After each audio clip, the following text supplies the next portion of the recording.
Changamoto 5 ambazo ni rahisi kuzipata ikiwa mke wako hana mimba.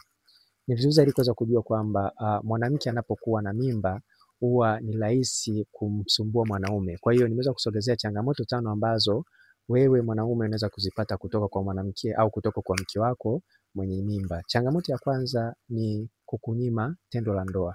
Ni vizuri zaidi kufahamu kwamba hii pia ni mojawapo ya changamoto ambayo unaweza kukumbana nayo, ijapokuwa sio wote wanawake ambao wana mimba wanaweza kufanya hicho kitu kwamba anakunyima kitumbo, lakini kuna baadhi ya wanawake ambao wakiwa na mimba huwa ni ngumu sana kuweza kumpa mwanaume kitumbua. Na pia changamoto ya pili ni changamoto ya kutaka yani kudinywa kila wakati. Yani kuna aina ya wanawake ambao wakiwa na mimba huwa wanatamani kufanya mapenzi kila wakati. Kwa hiyo hii pia ni mojawapo ya changamoto ambayo unaweza kukumbana nayo, ijapokuwa sio wote. Kwa hiyo ni vizuri zaidi kuweza kufahamu hilo.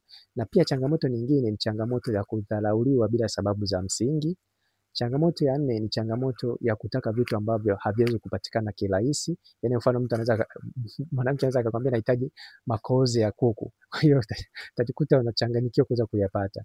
Na pia changamoto ya mwisho kabisa ni changamoto ya kununa bila sababu ya msingi. Kwa hiyo ni muhimu sana kuweza kujua kwamba mwanamke mwenye mimba huwa ni rahisi kukupa hizi changamoto 5 wewe mwanaume uliopo naye katika ndoa ambazo nimeweza kuzitaja. Nikukumbusha pia unaweza kupata hiki kitabu. Kitabu hiki kitakusaidia sana kuweza kuingia katika mahusiano sahihi. Ni kitabu ambacho ni kizuri ambacho kitakusaidia kuweza kujua kwamba ni namna gani ya kuweza kuingia katika mahusiano sahihi ambayo yanaweza kajenga ndoa sahihi. Ni kitabu ambacho kitakufundisha kuingia mahusiano gani ambayo ni sahihi ambayo yanaweza kujenga ndoa sahihi, kwa sababu kwa nyakati za sasa ni watu huwezi kuingia katika ndoa bila kuingia katika mahusiano. Kwa hiyo hakikisha unapata hiki kitabu. Kitabu hiki kinauzwa shilingi 15,000. Unaweza kunicheki WhatsApp kwa namba 0713 728736. Lakini kama utakuwa nje Tanzania utaanza na jumlisha 255 713 728736. Utapata ushauri pamoja na video za mapenzi ambazo zitakusaidia wewe uliopo katika ndoa ama mahusiano. Asante na karibu.